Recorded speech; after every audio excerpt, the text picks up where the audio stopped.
Hi.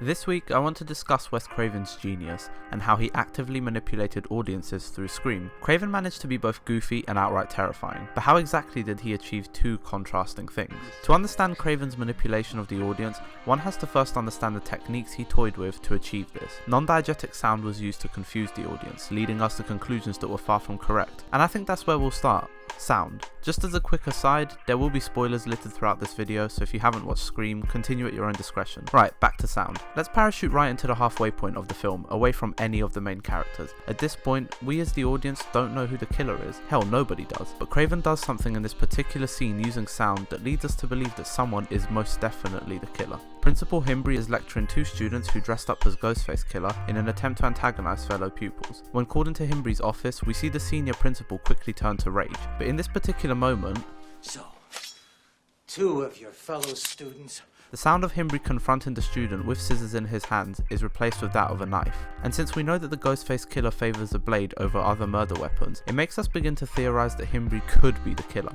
It makes sense, right? He's angry that the students are mocking his work. He says the sentence, "Fairness would be to rip your insides out." And then Craven replaces the sound of scissors with the clinking of a knife. At this precise point, adding up all of the clues and the tension of the scene, we have our killer, or so we think. Craven manipulates us with the use of non-diegetic sound, and then he laughs at us later on in the film when Himbry suffers death at the hands of the Ghostface Killer.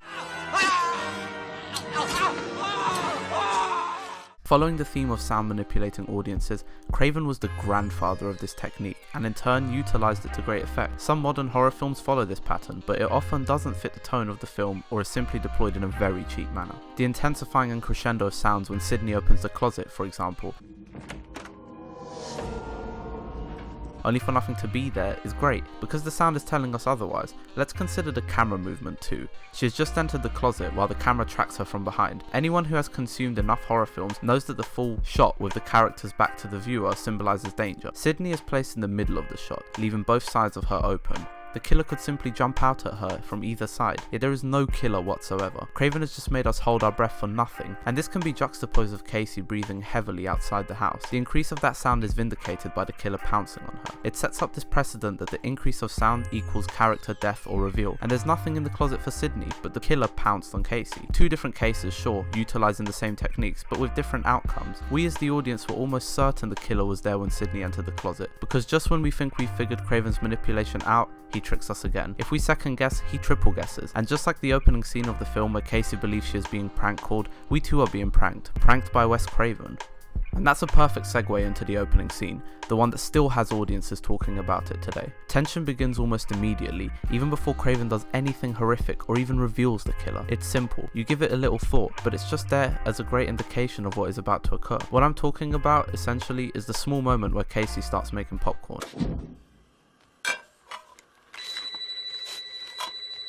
That bag simply stands as a totem for the building of tension and climax. In fact, you can watch most of this scene without sound, and the popcorn inflating alone can give you an indication of what's happening and how close we are to the climax. The opening almost feels like the ending. The popcorn is merely a cheesy way of Craven mocking audiences who enter this film expecting a silly little horror flick about stupid teenagers. It's a great way of poking fun at genre tropes, which Craven does regularly in Scream, then later on utilises them to once again confuse audiences. We never know what to expect. Is he mocking us? Is he taking us seriously? That's the brilliance of Scream. But let's rewind to that initial phone call. Notice how the house is lit up brightly, not only by the lights surrounding it, but also Casey's blonde hair. This is juxtaposed with the pitch black darkness outside. It builds this almost imaginary wall between innocence and evil, Casey and the Ghostface Killer. And as the scene goes on, the house begins to darken. This is done to represent the killer's grasp on Casey and the consumption of her own fear. By the end of it, Casey is no longer surrounded by light. She finds herself in this position, in pitch black darkness, about to be savaged by the killer. And it's this precise scene that I want to focus on briefly, because why is it that even though we know this to be the opening, do we genuinely expect to see a reveal of the killer? Casey reaches for his mask the same way we as the audience reach for clues to find out who is behind the killings. And just as we fail to do so, Casey does too. Any regular film buff would know that the killer would not be revealed within 20 minutes of the film, right? Then why is it that this scene tricks us into having that glimmer of hope, just that tiny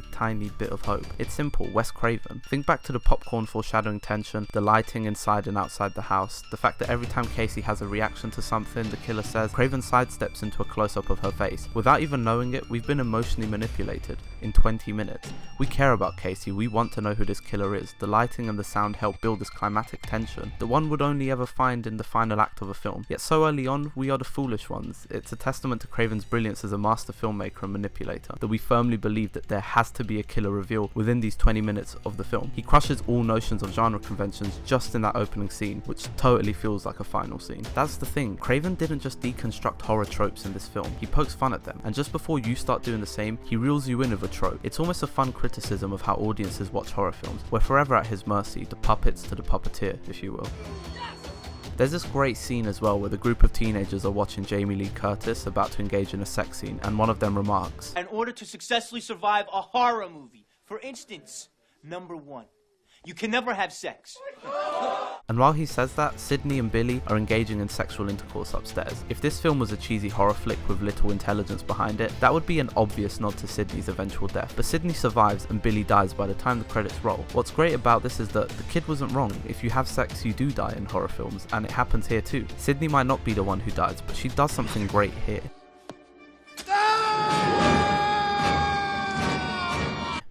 Since Billy is always pressing Sydney into having sex with him, essentially giving up her virginity, Craven uses her chastity against him. You have Sydney shoving her finger into Billy's wounds, and then he dies. Craven subverts the typical genre tropes by pointing them out and then going against them brutally. It's reverse lovemaking, whereby the initial oppressor suffers the fate originally laid out for our protagonist. And that form of sex spells the end for Billy. Once again, Craven defeats a typical horror trope, but also simultaneously uses it to manipulate us. Wes Craven lived an incredible career, reinventing the horror genre 3 times in 3 different eras. The man was a genius, and the fact that his work still sparks conversations today is a testament to that. Rest in peace, Craven. Your work will be forever celebrated. Thank you for the scares. Thank you for manipulating our understanding of horror and using it against us. How do you feel about having scared so many millions of people in your life? Well, it's a tough job, but somebody has to do it.